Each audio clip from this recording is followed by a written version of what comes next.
There was just so much blood everywhere. I was pretty confident that I was not going to survive.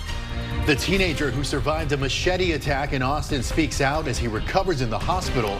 The details behind his nightmare on a popular and busy local trail. We'll be turning very windy tonight, but our chances for some light icing into Monday are going up. We'll show you the changes in first warning weather. Well, we are hearing from the 19-year-old young man recovering after a terrifying machete attack at a downtown Austin park. Speaking from his hospital bed, Gregory Gott says he was on a walk Tuesday morning at Auditorium Shores when he felt someone bump into him from behind. And when he turned around, he realized a man had a machete. Gott says the man attacked him with the weapon, which resulted in severe injuries to his hands and arms as he tried to shield himself from his attacker. The teenager survived. Speaking from his hospital bed today, giving us a glimpse into the horror he endured. I'm there on the ground on this grassy field, and there are a bunch of people around kind of screaming. They don't really know what to do, and he gets up and he's over me and he just keeps swinging at me. So I'm just kind of rolling around on the ground, trying not to get hit the best I can. But at this point, my hands they looked like they were like falling off my arms. So there wasn't much I could do. Well, thankfully, bystanders stepped in, yelling at the attacker and jumping in to apply pressure and stop the bleeding, keeping him calm until help arrived. Despite the terror he went through, Gott says he feels lucky and has received a lot of support from the community. He says he does have surgery tomorrow, and then the doctors are going to have a better idea of the extent of his injuries. The suspect in the attack arrested and identified by police as 24-year-old Ashton Telley. Telley is charged with 2 counts of aggravated assault with a deadly weapon and 1 count of evading arrest. A man has been found guilty and sentenced in the capital murder of a San Marcos police officer in 2017. The Hays County District Attorney's Office says 57-year-old Stuart Metz was sentenced to life in prison without the possibility of parole. Metz was sentenced today for shooting and killing Officer Kenneth Copeland in what the police chief at the time described as an ambush-type situation.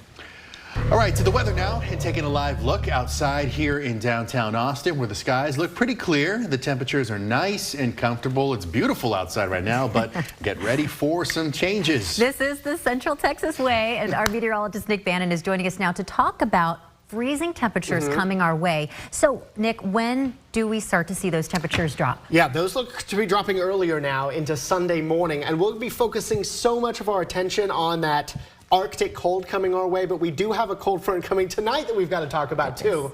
It's been so active lately. This is how it is right now. You wouldn't know it. Before this Arctic air, we've got 70s out there here. In fact, some of us are close to 80 in Mason. You're at 78. Most of us, though, are in the low 70s, including here in Austin. We're at 71 degrees. On clouds and radar, just a few scattered clouds. It's a mostly clear beginning to your evening. We do expect that rain chances go up later on tonight, and the winds will get stronger overnight as well. It's already windy now, gusting 20 to 30 miles per hour out of the south. That's what helped to make it such a warm day. But tonight, a cold front comes through, and then those winds start coming out of the west and then northwest, even stronger than this. So we do have a wind advisory that begins at midnight, goes all the way through 1 o'clock tomorrow afternoon, and we could be looking at more winds 40 to 50 miles per hour in the middle of the night. These could actually wake you up, and there could even be some isolated power outages tonight. Also, with the cold front comes a very low storm and shower chance. That's why you're seeing those low 10% rain chances as we get through 11 o'clock tonight, and temperatures generally in the 60s the next few hours. Coming up in first warning weather, we'll time out the wind and the slight storm chances overnight, and then we'll focus on what everyone's talking about, the Arctic cold that is trending earlier, and now the potential for some spotty icing into Monday. Okay, got a shiver just listening to you, Nick. All right, thank you so much. Now, as Texans brace for those frigid temperatures early next week, Nick was just talking about, we wanted to know, is the power going to stay on? Governor Abbott maintains the state is better prepared than ever to avoid the worst of our winter worries. And ERCOT says the chances of rolling blackouts is low, but officials are still preparing for the worst case scenarios. Our Ryan Chandler explains what you need to know. It's become an annual concern for Texans. Are they going to stay warm, and are their lights going to stay on? What do they need to know this time around?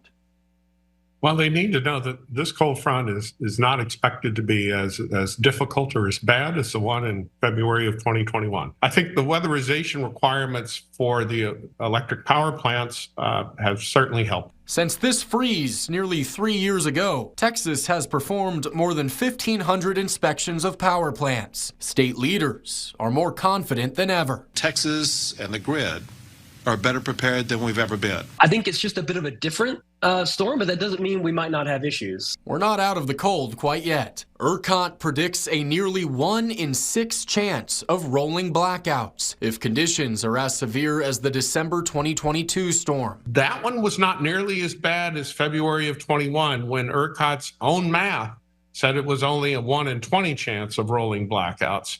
You know, once again, as we play ERCOT weather roulette, if we come up a loser, we come up a loser no matter what the governor says. The good news is it shouldn't be as bad this time. It'll be a drier event. We're not expecting that much precipitation. We should be able to more easily get around to fix things should they break. Experts stress we all carry the weight of the grid. They say, don't ignore the calls to conserve if times get tight. If 10% of the state were to do that, that might provide enough leeway for the entirety of the grid to operate without rolling blackouts. Ryan Chandler, KXAN News. Now going in depth on this, last year the governor signed 2 bills aimed to bolster the reliability of the power grid and lower energy costs. The goal, of course, to prevent what happened in 2021. Senate Bill 6 established a Texas Energy Insurance Program to add 10,000 megawatts of power to Texas energy supply during emergencies. Senate Bill 6 also established a state-backed low-cost loan program that provides financial assistance to local water projects. And Senate Bill 7 incentivizes the creation of dispatchable power to level the playing field, so to speak, between renewable and non-renewable energy.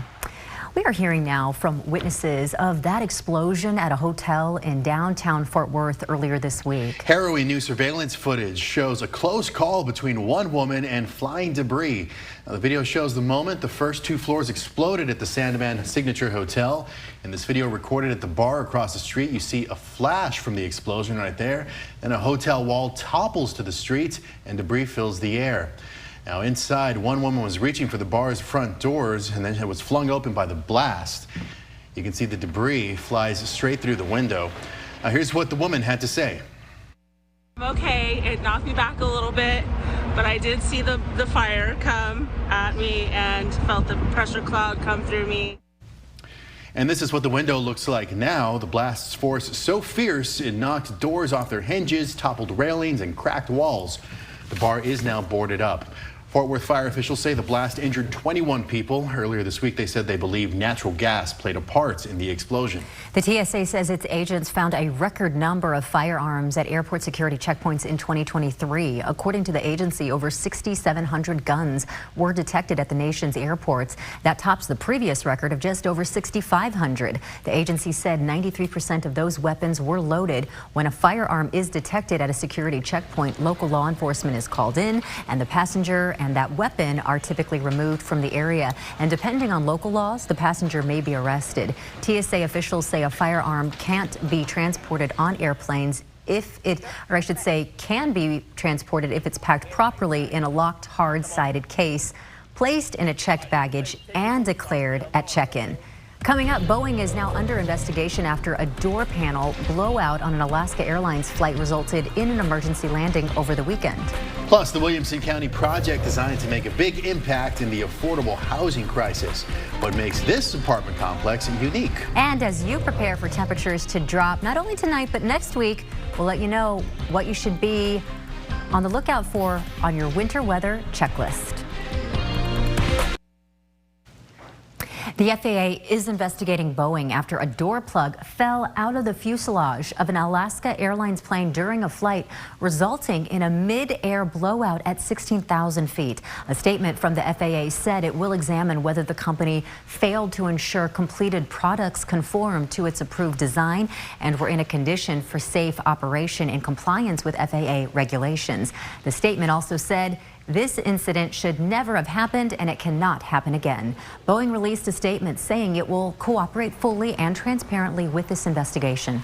Well, prices continue to rise in December, according to new numbers released today by the Labor Department. The Consumer Price Index was up 0.3 of a point last month, pushing the rate for the year to 3.4%. The figure was higher than expected and suggests that inflation still has a stubborn grip on the nation's economy. Much of the price hike reflects skyrocketing housing costs. But the economic news does have some upsides. The Labor Department says wages, adjusted for inflation, were up about 0.2 of a point. Both cedar and mold inflating a little over yesterday, both up to medium and rising compared to 24 hours ago. Our temperatures also rising too. We made it to 73 in Austin. It'll be our last 70s for a while. We'll show you the bitter cold and the earlier arrival time in first warning weather. Williamson County making a big effort to tackle the shortage of affordable housing. KXAN's Mercedes Hernandez spoke with leaders of a complex in North Austin that's brought almost 300 housing units to low-income tenants. 1, 2. With the snip of some scissors, 275 new affordable apartments opened up in North Austin. With how expensive rent has been over the last few years, we're really proud that we're able to bring this development to fruition. Maxwell Whipple is with NRP Group, the developers of the James on Grand Avenue project. He says all of the units here are for people making 60% or less than the median income. Many of the units also have 3 or 4 bedrooms, something he says families with a low income can struggle to find in Central Texas's expensive housing market. And we've already got about 30 units that have leased up. Residents are walking around at the playground and everything, so it's great to see some folks on and around the property. Mom of 6, Anjali, was one of the first to move in and shared her experience at Wednesday's ribbon cutting.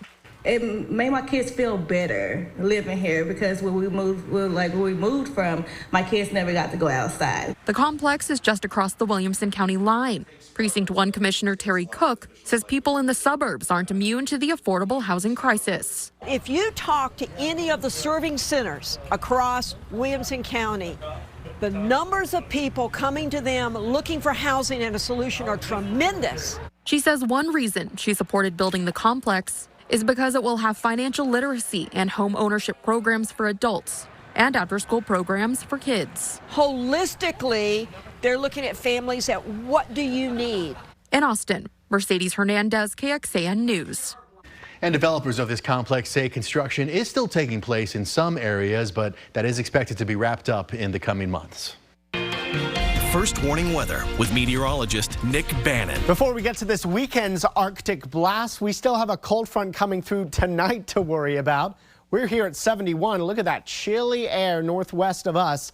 And some of that's going to be blowing in for tomorrow, knocking us into the 50s. That cold front also bringing a few spotty showers and even the chance for a thunderstorm ahead of it. So let's talk about that first. First, the clouds thicken up. Here's 10 o'clock tonight. Still dry. I think 10:30, 11 o'clock, our first opportunity for a few showers.